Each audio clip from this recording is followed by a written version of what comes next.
요즘은 라디오 매거진 위켄드 박노원 아나운서가 함께합니다.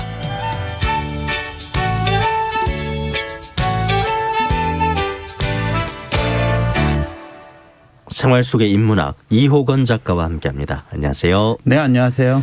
오늘은 어떤 주제로 이야기 나눠볼까요? 오늘은 교양인이 되는 법이라는 주제로 이야기할까 합니다. 사람은 누구나 스스로 교양인이 되길 바라죠. 또 더 나아가서 다른 사람에게 교양 있다라는 말을 듣길 바랍니다. 예. 그죠? 아무리 돈이 많고 아무리 외모가 뛰어나도 교양이 없다면 빚 좋은 개살구에 불과할 수도 있습니다. 하지만 사람들은 교양인이 되기를 원하지만 정작 뭘 갖추어야 교양인이 될 수 있는지에 대해서는 좀 해석이 분분한 것 같아요. 예컨대 영어에서는 교양을 liberal education이라고 부릅니다. 즉 교양은 education, 교육과 관련이 있다라는 뜻인데요. 그렇다면 우리가 교육만 많이 받으면 다시 말해 가방끈이 긴 사람은 모두 교양을 갖추었다라고 볼 수 있을까요? 학력과 교양은 무관하다고 저는 단언합니다. 그죠? 맞습니다. 네. 학교에서 오랜 기간 동안 공부해서 뭐 석사, 박사학위를 취득하면 특정 분야의 전문가는 될 수 있겠지만 교양인이 된다는 보장은 없습니다. 물론입니다. 예. 국어사전에는 교양을 이렇게 정의하고 있어요. 학문, 지식, 사회생활을 바탕으로 이루어지는 품위 또는 문화에 대한 폭넓은 지식. 그러니까 정의에도 알 수 있듯이 교양이란 학문과 지식이 바탕이 되어야 하지만 그것만으로는 부족합니다. 사회생활을 통해 만들어진 품위도 있어야 되고 문화에 대한 폭넓은 지식도 요구됩니다. 사전적 정의 다시 한번 말씀드릴게요. 네. 교양이란 학문, 지식, 사회생활을 바탕으로 이루어지는 품위 또는 문화에 대한 폭넓은 지식. 그러니까 뭐 학문과 지식이 토대는 돼야 되겠네요. 네, 맞습니다. 바탕으로 하니까 예. 그 위에 쌓는 품위, 문화에 대한 지식 네. 이런 것을 교양. 그러니까 지식 외에도 교양을 쌓기 위해서 부단한 노력이 필요하다는 얘기죠. 네, 맞습니다. 독일 함부르크 대학교의 디트리 슈바니츠 교수는 책 제목이 이래요. 사람이 알아야 할 모든 것 교양이라는 책에서 교양이란 남에게서 배우는 게 아니라 스스로 획득해야 하는 그 무엇이다라고 강조합니다. 그러니까 교양은 배우는 게 아니라 스스로 깨우치는 것이라는 뜻인데요. 슈바니처 교수는 책의 서문에서 독자들에게 이렇게 얘기합니다. 한번 들어보십시오. 학교에서 배우는 내용들이 죽은 지식과도 같이 여겨지고 자신의 고동치는 삶과는 아무런 상관이 없는 흥미없는 사실들의 나열처럼 여겨져 절망감을 느껴보지 않은 사람이 과연 있을까? 그러니까 학창시절에 학교에서 배운 지식이 세상의 모든 것인 양 생각하지만 막상 사회에 나와보면 그것만으로는 부족하다는 사실을 누구나 깨닫는다라는 뜻입니다. 오스트리아 출신의 철학자인 이반 일리치도 학교 없는 사회라는 책에서 비슷한 주장을 펼쳤는데요. 이렇게 얘기합니다. 우리가 아는 거의 모든 것들은 학교 밖에서 배운 것들이다. 누구나 어떻게 살아가야 하는지를 학교 밖에서 배운다. 그러니까 인간으로 태어나서 세상을 살아가기 위해서 알아야 할 것들이 매우 많은데 학교에서 배울 수 있는 건 일부에 불과하다는 뜻입니다. 따라서 교양인이 되고자 한다면 학교 공부 외에도 인간이 알아야 할 것들에 대한 추가 공부가 필요하다고 볼 수 있습니다. 뭘 더 배워야 할까요? 그죠? 슈바니처 교수는 교양이 유연하게 훈련된 정신의 상태라면서 이렇게 얘기합니다. 교양은 인간의 상호 이해를 즐겁게 해주는 의사소통의 양식이다. 요컨대 교양은 정신의 몸 그리고 문화가 함께 하나의 인격체가 되는 형식이며 다른 사람들의 거울 속에 자기를 비추어 보는 형식이다. 그러니까 그가 말하는 교양의 정의가 직관적으로 이해하기는 조금 어려운데요. 제가 풀어서 설명을 하자면 우선 교양은 가방끈의 길이나 지식의 많고 적음과는 별 관련이 없습니다. 또 어려운 말을 구사하는 능력과도 아무 상관이 없습니다. 네. 오히려 교양은 타인과의 즐거운 의사소통의 한 양식으로 다른 사람들과 다방면의 문화를 함께 즐기면서 대화를 나눌 수 있는 능력이에요. 따라서 교양인이 되려면 다양한 문화적 소양을 갖추고 이를 다른 사람과 즐겁게 소통할 수 있는 정신적 능력도 갖춰야 됩니다. 다양한 문화적 소양을 갖추고 네. 이를 다른 사람과 즐겁게 소통할 수 있는 정신적 능력을 갖춰야 된다. 네. 구체적으로 어떤 노력을 하면 되는 그죠? 겁니까? 슈바니츠 교수는 교양인이 갖춰야 될 지식의 유형으로 이런 걸 꼽습니다. 문학, 예술, 철학과 이론 이런 걸 들고 있는데요. 그는 우선 교양인이 되기 위해서는 문학을 읽어야 하는데 그 이유는 문학 작품 속에 등장하는 인물을 통해 보통은 꿰뚫어 보기 힘든 다양한 인생살이들을 선명하게 이해할 수 있기 때문이다라고 얘기합니다. 따라서 문학 작품을 읽으면 세상살이와 인간에 대한 이해가 높아지기 때문에 어떤 사람을 만나더라도 자연스러운 대화가 가능합니다.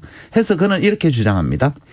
물론 언제나 문학을 사랑할 수는 없다. 그러나 한 번은 사랑하지 않으면 안 된다. 그래야만 정신이 몽매한 상태에서 벗어날 수 있다.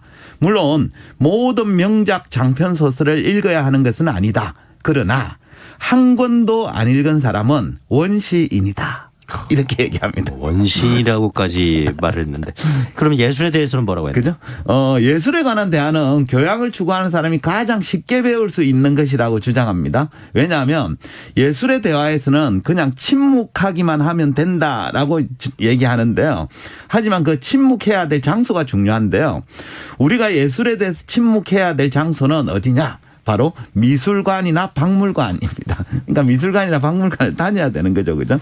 즉, 그 미술관에 가서 작품을 보면서 아무 말도 하지 않고 있으면 그냥 교양인처럼 보일 수 있다라는 뜻입니다. 굳이 뭐 작품에 대해서 도슨트처럼 지식을 드러낼 필요가 없습니다. 제가 예를 한번 들어볼게요. 미술에 대해 아주 박식한 사람과 후기 인상파 작품전을 같이 갔다고 칩시다. 예. 그럼 이제 일단 미술관 안에서는 침묵하고 있으면 됩니다. 예. 어차피 미술관 안에서는 떠들면 안 되잖아요. 예. 그죠? 그리고 이제 관람을 마치고 나온 뒤에 전시장 밖에서 지인이 오늘 어땠어? 라고 물어보면 당황하지 않고 이렇게 얘기하면 됩니다. 역시 빈센트 반 고흐의 작품에는 말로 형언할 수 없는 뭔가가 있는 것 같아 라고 말하는 것으로 충분합니다. 기가 막힌 멘트인데 그죠? 이거 외워두십시오. 청취자 여러분들. 맞습니다. 이 표현은 그러니까 다른 미술 전시에도 그대로 적용할 그러니까요. 수 있는데요. 네. 화가 이름만 바꾸면 됩니다. 예를 들면 이제 피카소 작품전을 보고 나서는 역시 피카소 작품에는 말로 형언할 수 없는 뭔가가 있는 것 같다라고 얘기하면 그만입니다. 이건 뭐 미술품만 해당되는 게 아닌 것 같아요. 모든 예술 작품에 다 이거 적용될 수 있을 것 같습니다. 맞습니다. 예. 뭐 예술에 관한 대화를 나누기는 좀 쉬울 텐데 네. 그럼 철학에 대해서는요? 예. 슈바니츠 교수는 교양인이 되기 위해서는 철학과 이론에 대해서도 어느 정도는 알아야 된다고 주장합니다. 그러니까 철학의 개념이나 이론들이 교양인들의 대화에서 배경이 되기 때문인데요. 하지만 그는 교양인들이 철학에 대해 말하는 수준에 대해서 이렇게 평가했습니다. 한번 들어보십시오. 철학은 교양 게임에서 배경으로만 등장하며 우리가 최신의 이론 무대라고 부르는 것에 대한 성찰 공간일 뿐이다. 대부분은 철학을 전공한 사람들이 아니고 데카르트나 플라톤 전공자도 아니다. 이 철학자에 대해 우리가 아는 것은 지극히 제한되어 있다. 그러니까 교양으로서 철학을 이야기하는 사람. 생각해 보면 저도 여기에 해당되는 것 같은데요. 이런 사람들은 대부분 철학 전공자도 아니거니와 철학자에 대해 많이 알지도 못한다는 거예요. 그들은 대부분 최신 이론의 대해서 논쟁을 벌이는데 여기에는 다양한 학파들이 경쟁을 하고 있습니다. 재미난 건 슈바니츠 교수는 이렇게 서로 경쟁하고 있는 철학 이론의 여러 학파들을 깽단이라고 재미있게 표현했는데 이렇게 거칠게 표현하셨을까요?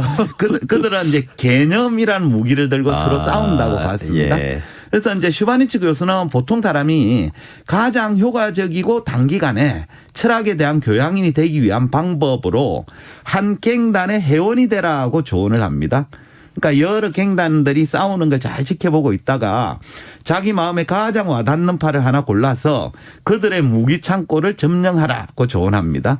그러니까 이렇게 슈바니츠 교수는 이렇게 하나의 철학학파 갱단의 회원이 되어 그들의 무기고를 점령하고 나면 다시 얘기하면 그들의 이론이나 개념을 습득하고 나면 교양의 나라에서 국적을 취득하는 것이다 라고 얘기했습니다. 마음에 드는 하나를 골라서 네. 그들의 개념이나 이론을 습득하라. 네, 맞습니다. 뜻이고요. 한편 슈바니츠 교수는 사람이 알아서는 안 되는 게 뭔지를 아는 것도 교양에 속한다라고 주장했는데요. 이렇게 얘기합니다.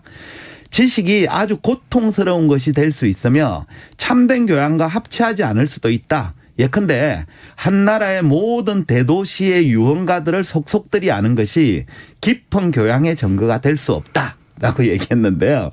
이외에도 뭐 가십거리라든지 텔레비전 프로그램, 잡지에 나오는 지식 등이 교양과는 무관하다고 했습니다. 물론 뭐 이건 슈바니처 교수의 개인적인 생각이긴 합니다만 하지만 부차적인 지식에 관심을 두면 아무래도 본질적인 문화적 소양을 쌓는 데 시간을 좀 허비할 가능성이 높기 때문에 새겨둘만 하지 않나라는 생각입니다. 아무튼 우리가 교양인이 되기 위해서는 스스로 다방면의 문화적 소양을 쌓는 노력 이건 반드시 필요하다라는 말씀을 드리고 싶습니다. 쉽게 되는 것이 아니에요. 네, 맞습니다. 열심히 공부하고 소양을 쌓으면서 또 아는 것과 행동을 일치시키려는 그쵸, 그런 노력이 맞습니다. 따라야 교양이 되지 않을까 싶습니다. 생활 속의 인문학 오늘도 이호건 작가와 함께했습니다. 고맙습니다. 네, 감사합니다.